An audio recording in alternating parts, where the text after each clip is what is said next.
أعوذ بالله من الشيطان الرجيم. بسم الله الرحمن الرحيم.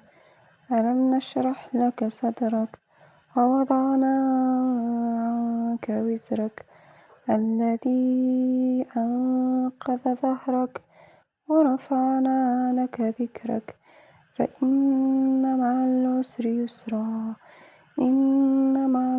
يسرا فإذا فرغت فانصب وإلى ربك فارغب.